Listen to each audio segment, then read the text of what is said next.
Sir Christian Bautista. Siyempre, bilang isa po sa pinaka-respetadong mga awit dito sa bansa, paano mo nakita yung difference ng young singers ngayon compared to when you were starting out? Before I start, I just want to say, Thea, we are so proud of you Thank on you what so you have much. become Thank as a you. host, as a singer, as a total performer. Thank you. Napakagaling mo. Thank you. Believe that, okay? Next, yung mga simple song choices. Yung song choices dati, medyo nagfo-focus sa yung typical na birit. Ang term usually is pang-contest. Ngayon, napaka-experimental ng mga song choices ng generation na ito. Parang mapapaisip kami, wow, bakit niya ito pinili? Kasi talagang kung ano yung feel nila na kantahin that represents who they really are, yun ang ilalabas nila through song. Kaya nakaka-excite talaga yung, for me, the song choices na maririnig nila for the Clash Teens. I think it's so beautiful to see the progression of singing contests here in the Philippines. Because I remember also during my season na it was one of my struggles to think of, kasi I don't consider myself as sobrang biritera. So I'm so appreciative of the Clash that they're so welcoming of all genres, of all types of voices. At I'm sure mas maka-highlight pa yan ngayon dito sa The Clash Teens. Dahil nga yung mga Gen Z, they just sing what they want to sing, what their personality is. And I'm so happy and excited to see that sa ating Clash Arena. And ngayon, Sir Christian, you've been mentoring and judging singing competitions for many years now. So, ano po yung advice na paulit-ulit mong gustong ipaalala sa contestants ng The Clash Teens? And maybe just to other young singers out there. Simple lang naman, we always aim to be better and to be one of the best. But there will be more defeats and more mistakes along the way. Just remember to get back up always. The only failure is when you don't try anymore, right? Tama yan. Thank you, Sir Christian. Ito naman for Jillian, the very, very beautiful Jillian Ward. First time mong magiging part ng Clash panel. Grabe, guys! How excited are you to take on this very different and very new role in your career? Especially na magkalapit lang kayo ng age range ng ating mga clashers. Okay, first of all, good afternoon po sa inyong lahat. Thank you so much for making time para po sa amin. Ako, I'm very, very excited talaga. First time kong magja-judge. And ako kasi, ang binabantayan ko naman dito is kung paano nila ina-express yung mga sarili nila. Kung paano nila gagawin yung pagsa-storytelling on stage. And sobrang nakaka-excite kada may bagong clasher na papasok kasi iba-iba yung mga kwento na talagang pinapakita nila on stage. And ako naman, para nila akong ate kasi, I started very young so alam ko yung struggles ng pagiging child star tapos to a teenager. Mostly kasi di ba pag nung mga teenagers tayo, andun yung mga self-doubts. Pag teenager ka kasi doon mo pa binibuild yung confidence mo. And I think yun din talaga yung mga offer ko sa kanila. Kung paano ma-build yung confidence nila at maging proud sila sa mga sarili nila.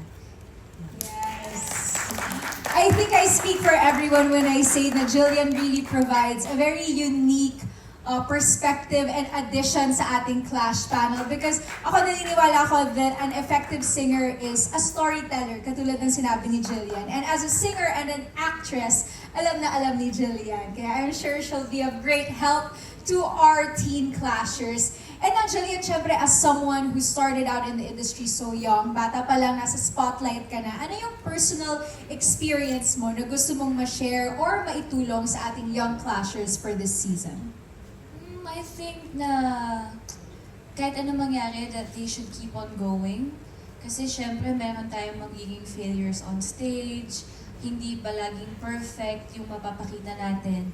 But dapat just always try and give it your all and keep on practicing. Yun talaga. And pinaka-masishare ko sa kanila is dapat vina-value talaga nila yung disiplina. especially on stage, kahit gaano kalaki yung stage, kahit gaano kadami or kaunti yung audiences mo, na dapat ibigay mo parati yung 100% mo. Kahit isa lang yung nanonood sa'yo, kailangan ibigay mo parati yung best mo. Lahat, yung buong puso ilagay sa stage. You leave it all on the stage. Alright, thank you so much, Jillian. Now we move on to BGYO-JL. Coming from being a contestant yourself, grabe, sa mga hindi po nakakaalam, JL was actually part of the Clash Season 1. Di kami nag-abot. Yes, sayang. Pero ngayon, you're now on stage as a member of the Clash panel. So how different does it feel na ngayon ikaw naman yung magbibigay ng opinion mo sa ating mga Clashers? Yan, bilang isang clasher nung season 1, tanda ko sobrang hilaw pa ako. As in, first time ko sumali sa singing contest. So, grabe pa ako, kabahan yung takot ko, yung confidence ko, wala pa. So, yung difference sobrang laki bukod sa pag-criticize ng mga contestants. Kasi nakikita ko sa kanila yung na-experience ko. So, ang pinagkaiba niya sa akin na nadala ko na yung mga natutunan ko sa mga past performances ko sa pagsali ko sa singing contest na pwede kong i-share sa kanila and gusto ko maging inspiration sa kanila para sa mga susunod na performances ng mga Teen Clashers. I think you truly are an inspiration. I think si JL siya yung perfect example nung sinasabi ni Sir Christian na there will be more defeats, right? And yung sinasabi din ni Jillian that you have to keep going and you have to be disciplined. Kasi katulad ni JL, who didn't win his season, but he's here now as a member of the Clash panel. Right? And we're so proud Thank of you you, so JL. At dahil nga rin na-experience mo mismo kung ano yung pressures of being in the Clash arena, paano mo naman gusto maging mentor or guide sa ating teen contestants this season? Gagayahin mo ba si Opa Christian? Medyo strict ka ba? What's your judging style?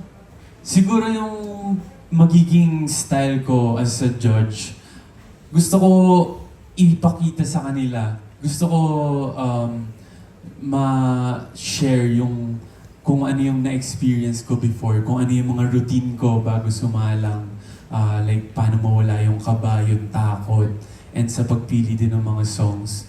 And gusto ko isabihin sa kanila na maging totoo lang sila sa sarili nila.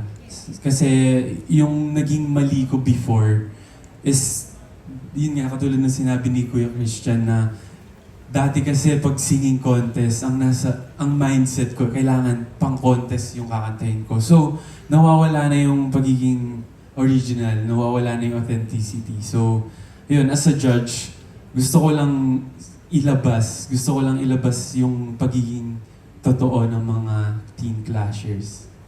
I love that. Talagang the Clash, and especially ngayon the Clash teens, I believe that we're really changing the landscape of reality singing competitions here in the Philippines kasi we're changing the narrative of kailangan pang-birit or pang-contest. Lalo na ngayon, the Gen Zs, they're very clear with their identity, right, as singers. And we're so excited to see that sa Clash Arena. Now naman, discussion is for everyone.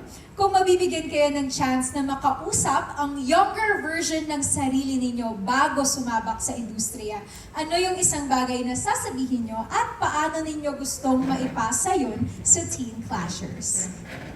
Who would like to start? Maybe... Ang hirap ng question, pero Bago sumabak, ano yung... mahirap pero very relevant. So, ano ang sasabihin ko sa younger self ko? Yes, Correct? before you stepped foot in the entertainment world. Before you set foot in the entertainment world. Siguro ang sabihin ko sa younger self ko, okay, Christian? There's gonna be a lot of singing contests. You're gonna win some, you're gonna lose some. But after a few years, there will be this singing contest called The Clash, who will want you to be a judge one day. Make sure you say yes. Yes. Love that. And it has now been almost a decade commitment for you Yes, ma'am. here in the Clash. How about JL? Ako siguro, isasabihin ko sa younger self ko. Pag na-reject ka, kapag natalo ka, hindi pa doon nagtatapos dahil sobrang lawak pa na industriya. Marami ka pang ma-experience, marami ka pang makikilala. Basta lagi mo lang tatandaan, maniwala ka lang lagi sa sarili mo, huwag kang matakot. Yes, believe in yourself. Huwag matakot. Tama ka dyan, JL. Maybe let's leave the ladies for last. Or, okay. Sorry, Here, Tia. Yun, sabihin ko lang sa younger self ko na talagang always believe in yourself and consistency is key and trust the Lord for guidance. Tapos, balang araw, makikita mo yung mahal mo sa GMA. Lagi diba? talaga siya may ganun, no? Kailangan may singit ka ba? Kailangan talaga ma-mention. Siyempre para mamaya walang away. Hindi naman Okay! Yes, Ate Jules. But also sabi ko sa younger self ko, kahit anong mangyari, tumuloy ka lang. There will be ups and downs. It's gonna be a bumpy ride for sure.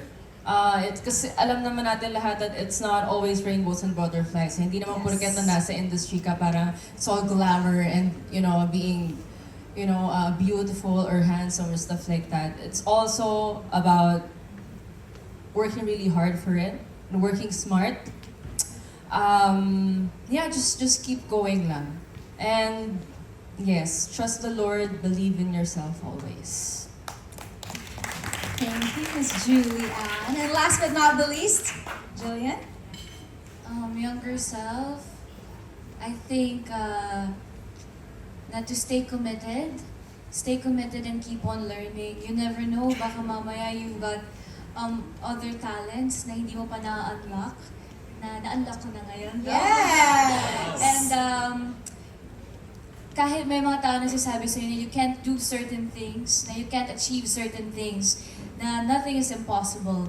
If you stay committed, you stay grounded, and kapag pure yung intentions mo, life will always be in your favor. And always remember na yung ginagawa mo, yung work mo, yung craft mo, may bigger purpose siya, and that's to inspire other people and be a light to other people. Keep working hard, but also remember na may bigger purpose ang lahat. It's not just about you and about being successful. It's more than that. And ayun lang, enjoy life, stay happy, and always pray. Yeah. I love what Jillian said na if you have good intentions, life will always be in your favor. And I think the running thread with all of their answers is just to keep going. Parang lahat sila na-mention na maraming defeats, maraming hardships, but you just have to keep going, stay committed, keep learning and growing, and maybe you'll get to where they are now. On the stage, as a Clash Masters, Clash Panel, at ngayon naman, maraming salamat syempre sa mga sagot ninyo, napakaganda. I'm sure babaunin yan lahat ng ating Clash teens. When our friends from the press post about it, once again, please use the hashtag #TheClashTeensMediaCon. And now, I'm giving the floor to our Clash Masters and Clash Panel.